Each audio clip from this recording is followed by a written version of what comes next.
कैसे हैं आप लोग। आज का जो टॉपिक है वो है आइसोमेरिज्म एंड नॉमेनक्लेचर। आप कहोगे ये किस चैप्टर का है, तो हाइड्रोकार्बन चैप्टर का ही है। तो हम आज देखेंगे कि आइसोमेरिज्म क्या होती है, आइसोमर्स क्या होते हैं, कैसे बिहेव करते हैं, एंड उसके बाद हम ये देखेंगे कि नॉमेनक्लेचर मतलब हम किसी भी प्रोडक्ट को देखते हैं, किसी भी कंपाउंड को देखें, हाइड्रोकार्बन को देखें तो कैसा उसका नाम हम राइट कर सकें, कैसे उसके नाम को हम समझ सकें कि हाँ इसका नाम ये होगा। एंड उसके बाद हम देखेंगे प्रिपरेशन ऑफ एल्केन्स कि हम एल्केन्स को कैसे प्रिपेयर करें। तो सबसे फर्स्ट हम आइसोमर्स पे डिस्कस कर लेते हैं। देखिए आपका आइसोमर्स क्या होता है। आइसोमर्स समझ लीजिए कि एक जैसे एक शक्ल के दो इंसान, ऐसा कुछ, या ऐसा सोच लीजिए कि जैसे आपके भाई, जैसे मैं हूँ और मेरे सिस्टर है, ठीक है। तो मैं और मेरे सिस्टर की बिहेवियर अलग है, हम एक ही फैमिली के हैं, एक ही घर के हैं, बट हमारी और उसकी बिहेवियर अलग है। तो सेम आइसोमर्स में क्या होता है कि ये एक ही प्रोडक्ट होता है। जैसे अगर ब्यूटेन ले लें, आपको बता दूं, हम एक कार्बन को मेथेन बोलते हैं, 2 कार्बन को एथेन बोलते हैं, 3 कार्बन को प्रोपेन बोलते हैं, 4 कार्बन को ब्यूटेन बोलते हैं, 5 कार्बन को पेंटेन बोलते हैं। तो ऐसे हमारी सीरीज चलती चली जाती है। तो 2 ट्विंस हैं। अब 2 ट्विंस हैं, एक साथ हुए, उनकी एक ही दिन की बर्थ है, सब कुछ है, बट इनफैक्ट ये देखिए उनकी जो बिहेवियर होगी, खाने की टाइमिंग अलग होगी, कोई थोड़ा ज़्यादा पढ़ने में तेज होगा, कोई स्लो कम होगा, मतलब मेनी थिंग्स। ट्विंस तो एक ही है बट उनकी बिहेवियर चेंज होगी, ठीक है। तो सेम यही डिस्कस मैं करना चाहती हूँ आइसोमर्स क्या है। तो देखिए ये तो एक चीज़ समझ गए कि आइसोमर्स दैट मीन्स कार्बन वही होगा, लेकिन अगर थोड़ा सा उसमें चेंजिंग आ जाएगा, थोड़ा सा बदलाव आएगा, उसकी बिहेवियर चेंज हो जाएगी। वही प्रोडक्ट है, वही कंपाउंड है, बट थोड़ा सा चेंज आने में उसकी बिहेवियर चेंज हो जाएगी। तो जो आपका आइसोमेरिज्म होता है, जो आइसोमर्स होते हैं 2 टाइप के होते हैं, एक स्ट्रक्चरल आइसोमर्स होता है और एक चैन होता है। तो पहले देखिए, ये देखिए हम काउंटिंग करते हैं 1 2 3 4। अगर जब 4 कार्बन होता है उसे हम क्या बोलते हैं, ब्यूटेन बोलते हैं, ठीक है। ये देखिए ये ब्यूटेन है और नॉर्मल ब्यूटेन है, और हाइड्रोजन भी इसमें अरेंज है, तो ये ब्यूटेन है। लेकिन अगर मान के चले, ठीक है, ब्यूटेन है, समझ गए। अब ये समझिए कि इस वाले को, ये जो कार्बन है 4th वाला, इसको हम ले आकर यहाँ पे एडजस्ट कर दें, इसको ले आके हम यहाँ पे एडजस्ट कर दें। तो जैसे इसको ले आकर यहाँ पे एडजस्ट करोगे और इसका हाइड्रोजन इससे अटैच होगा, तो कुछ ऐसा स्ट्रक्चर बनेगा, कुछ ऐसा स्ट्रक्चर बनेगा। जैसे मान के चलिए इसका था CH3 CH2 CH2 CH3 structure था, तो मैंने कहा इसको उठाइए और यहाँ पर रख दीजिए। तो जब इसका इसी स्ट्रक्चर का मैं एक फॉर्म दिखा देती हूँ, तो CH CH3 CH3। अब यही है, इसमें भी कितने कार्बन है, 1 2 3 4 इसमें भी है, 4 इसमें भी है। ये दोनों ब्यूटेन ही हैं, दोनों ब्यूटेन ही हैं, बट बस इसको यहाँ पे हमने लेके आ गए और इसकी पोजीशन को हमने चेंज कर दिया, तो इसका बिहेवियर चेंज हो गया। ब्यूटेन है लेकिन इसका बॉइलिंग पॉइंट चेंज हो जाएगा, इसकी मेल्टिंग पॉइंट चेंज हो जाएगी, इसकी बिहेवियर चेंज हो जाएगी। अब नॉर्मल ब्यूटेन की तरह बिहेव नहीं करेगा। आइसोमर समझ रहे हैं। अब गिरी देखिए, या इसको अंडरस्टैंड करने की कोशिश करें। ये आपका कितने हैं, 1 2 3 4 5, ये 5 है। तो 5 कार्बन को हम पेंटेन बोलते हैं, ठीक है। तो ये नॉर्मल पेंटेन है। इसको हम ऐसा लिख सकते हैं CH2 CH3 CH2 CH2 CH2 CH3, ठीक है। अगर हम ये वाला जो इसका ये वाला जो पोर्शन, ये 5 वाला नंबर वाला कार्बन हम ले आकर, मतलब इसको ले आके हम यहाँ पे एडजस्ट कर दे, जस्ट बगल वाले 3rd वाले पे, डैट मीन्स कि हम कुछ ऐसा, इसको मैं दिखा रही हूँ, CH3 CH2 CH3 CH2 3। अब देखिए 1 2 3 4 5, 1 2 3 4 5, मतलब इसमें भी 5 है, इसमें भी 5 है, बस ये CH3 को हमने उसकी पोजीशन चेंज कर दिया। तो ये भी पेंटेन ही होगा, लेकिन इसकी बिहेवियर चेंज हो गई, बिहेवियर बदल गई। अंडरस्टैंड कर रहे हैं। तो जैसे भी पोजीशन चेंज हुआ, बिहेवियर चेंज हो गया। बिहेवियर चेंज करेगा तो इसका मेल्टिंग पॉइंट, बॉइलिंग पॉइंट सब डिफरेंट हो जाएगा, जो इसका मेन कंपाउंड है उससे। तो 2 हमें टर्म समझने।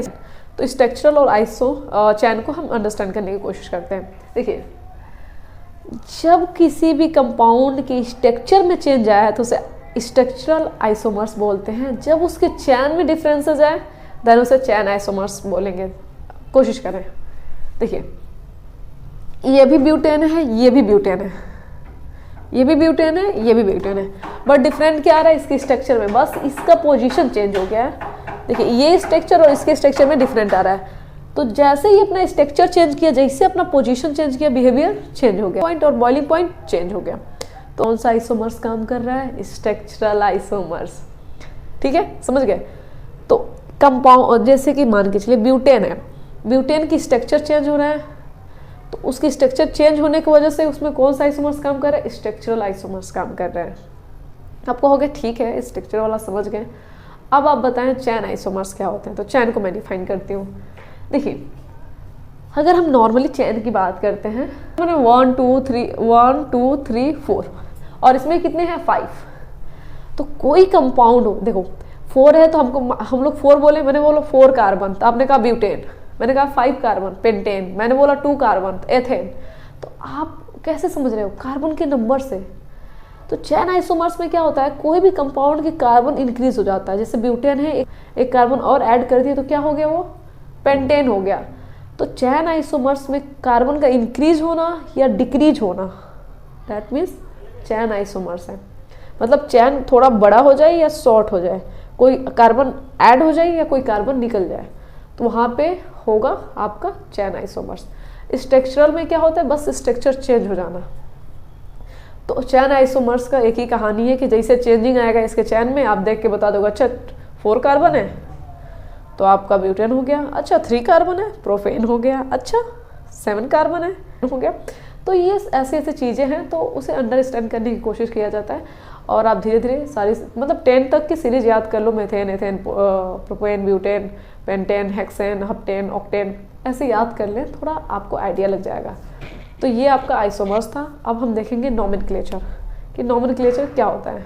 एक कंपाउंड है, ठीक है, मैंने एक हाइड्रोकार्बन की स्ट्रक्चर बनाई है, तो अब इसका नेम लिखना है। तो आप कहोगे ओ हम कैसे लिखें? तो अगर ऐसा आपको नॉर्मल मिले और IUPAC नेम लिखना है तो टेंशन लेने की ज़रूरत नहीं है। आप देखिए ऐसे काउंटिंग कर ले, 1 कार्बन 1 2 3 4 5 है, तो आप सीधे लिखेंगे पेंटेन है।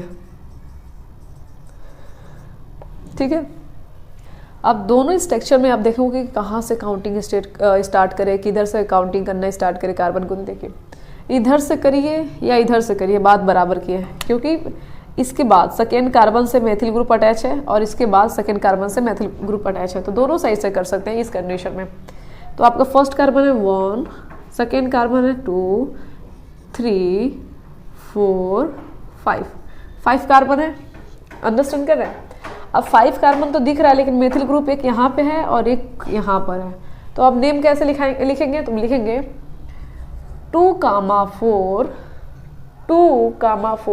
2,4 डाई मेथिल पेंटेन। थोड़ा कूल रहे हैं, पेशेंसफुली देखें। ये देखिए 2,4 मतलब समझ रहे हैं, 2 पोजीशन पे और 4 पोजीशन पे, मतलब सेकेंड पोजीशन पे और जो 4th पोजीशन है वहाँ पे क्या है? मेथिल ग्रुप अटैच है। तो एक मेथिल ग्रुप कहाँ पे अटैच है? सेकेंड पोजीशन पे, तो मैंने 2 लिख दिया है। और एक मेथिल ग्रुप किस पोजीशन पर अटैच है? 4th।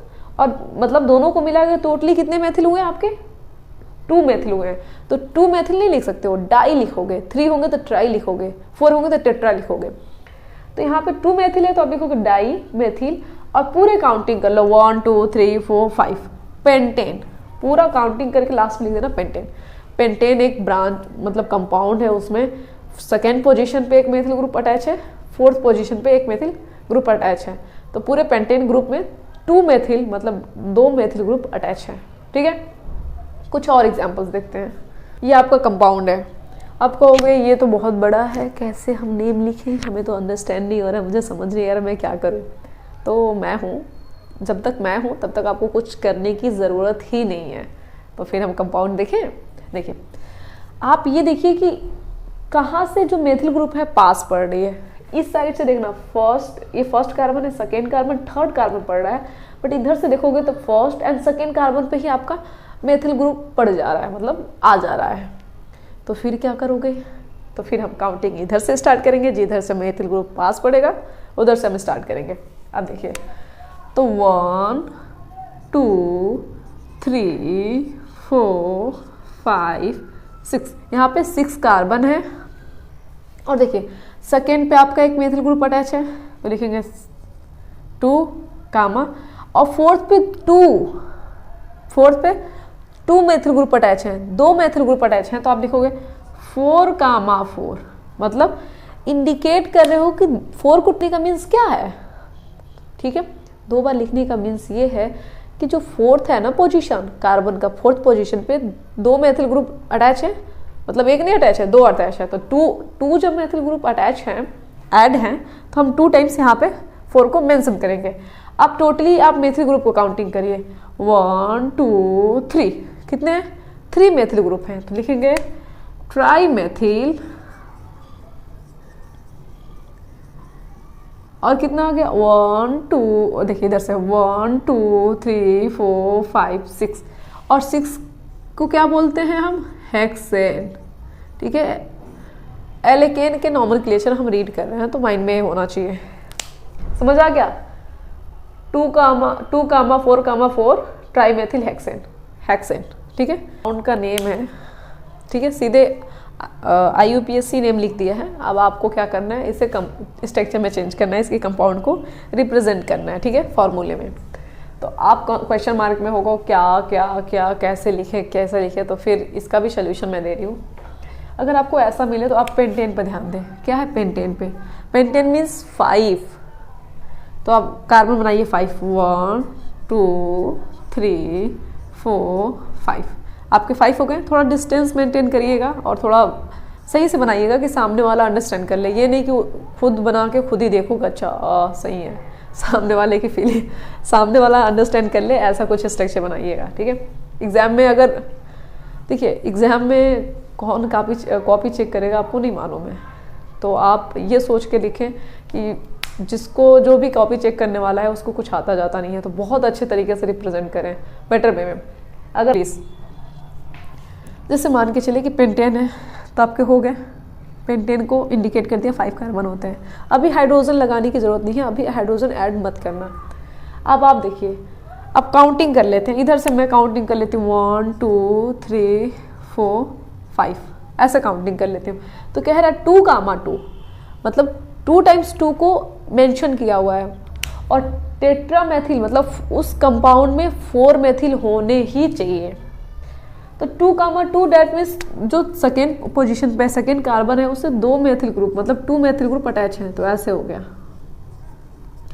आप कह रहे हैं 4 कामा 4, तो 3 को यहाँ लिव करें 4 पे आ जाइए, CH3 एंड CH3। ठीक है, अब उसके बाद से इतना हो गया। अब क्या है, जो भी कार्बन है वो अकेले बैठे हैं, उनके साथ आप हाइड्रोजन लगाइए। तब कहोगे कैसे लगाया जाता है, तो देखिए एक कार्बन को 4 बॉन्ड की जरूरत होती है। एक कार्बन को कितने बॉन्ड की जरूरत होती है, 4। तो देखिए एक ये जो कार्बन है, एक तो बॉन्ड कार्बन से बनाया हुआ है, अब इसके 3 बॉन्ड्स खाली है, मतलब वेकेंट है, दैट मीन्स खाली है, लीव। तो यहाँ पे क्या करेंगे, 1 हाइड्रोजन 2 हाइड्रोजन 3 हाइड्रोजन, अंडरस्टैंड। अब इसमें आइए, इस कार्बन को देखेंगे तो एक इस कार्बन से अटैच है, एक इस कार्बन से अटैच है, दैट मीन्स इसके 2 जो बॉन्ड हैं वो खाली हैं। तो एक इधर एक इधर, तो 1 हाइड्रोजन यहाँ अटैच होगा, 1 हाइड्रोजन यहाँ पे अटैच होगा। अब इसका तो फील है, देखिए ये कार्बन का एक इससे एक इससे एक इससे एक इससे, इसका देखिए सेकंड का एक इससे इससे इससे इससे।